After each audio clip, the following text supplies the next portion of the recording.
La reclamació és clara, que tots els actors i agents d'aquest ecosistema culinari de Catalunya sentin el projecte de país com un tot, no accions individuals, egos, deia en Josep fa una estona, egos que ens separen, individualitzen i ens fan perdre el protagonisme com a país.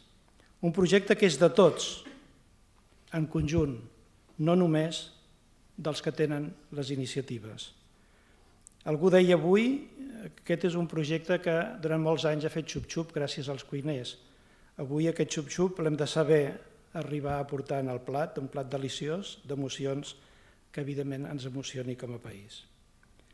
I algunes reclamacions. La primera, molt clara, agafo les paraules de Ferran Adrià en la inauguració del Science and Cooking a l'Aula Magna de la Universitat de Barcelona.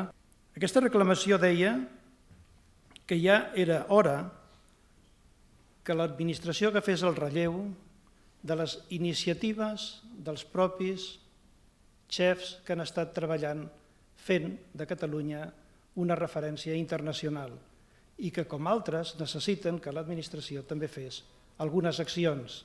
Un relleu, demanava ell, un relleu perquè la generació d'aquests cuiners també s'acabarà i no pot ser que durant el temps en què ells estan actius nosaltres desaprofitem no construint aquest futur. La segona reclamació és fer cas a Joan Roca. Joan Roca en el mateix congrés va dir de manera molt clara que calia ja trencar d'una vegada el divorci entre l'acadèmia i la cuina. Aquell congrés va ser segurament el referent de que s'havia fet aquesta unió, no només en l'àmbit català, en aquest cas, sinó en l'àmbit internacional. No oblidem que aquest divorci cuina i acadèmia no era un tema problemàtic a Catalunya, sinó era d'àmbit internacional. Però demanaria també que l'administració i la Generalitat fes cas a Josep Roca, que avui demanava que en la visió del quart congrés hi hagi un altre d'aquests divorcis que es trenqui, que seria la interacció entre els productors i l'acadèmia.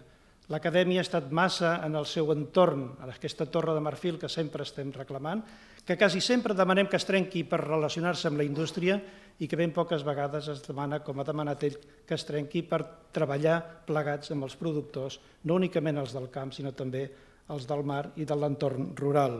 Cal que en el quart congrés l'administració que està aquí agafi ben clarament el projecte, parli amb els cuiners innovadors, amb tots els actors, amb tots els agents del sistema, d'aquest ecosistema culinari de Catalunya i programi un quart congrés que, evidentment, en una situació política d'estabilitat pugui arribar una mica més lluny.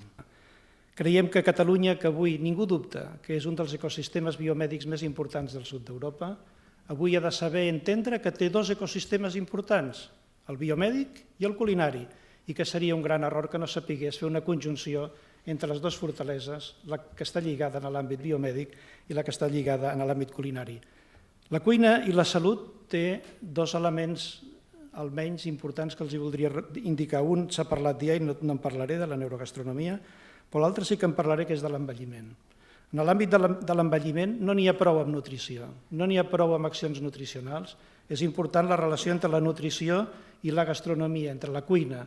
No n'hi ha prou en que el malalt tingui els elements nutricionals adequats que li arribin a l'habitació, sinó que ha de tenir l'apetència necessària perquè no hi hagi una pèrdua d'alimentació, una malnutrició i un empitjorament de la malaltia que porta a un cost addicional en l'àmbit de la salut. El paper de revaloritzar la restauració col·lectiva a casa nostra, no només en l'àmbit de l'educació, que se n'ha parlat molt, sinó també en l'àmbit dels hospitals i dels geriàtrics.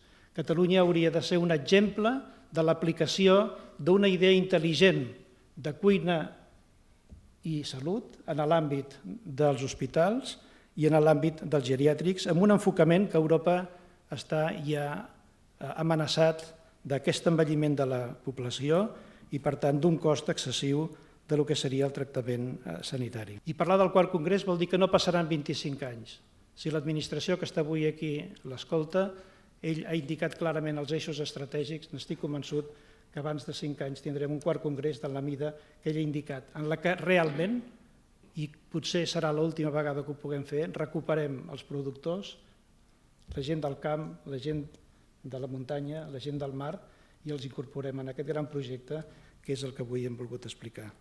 I a tots vostès, moltes gràcies i l'únic que puc dir és un gran agraïment a la Pepa, perquè de manera que encara no entenc com va passar, em va convèncer per estar aquí dintre i encara no sé com hi he sigut, però sé que avui en surto.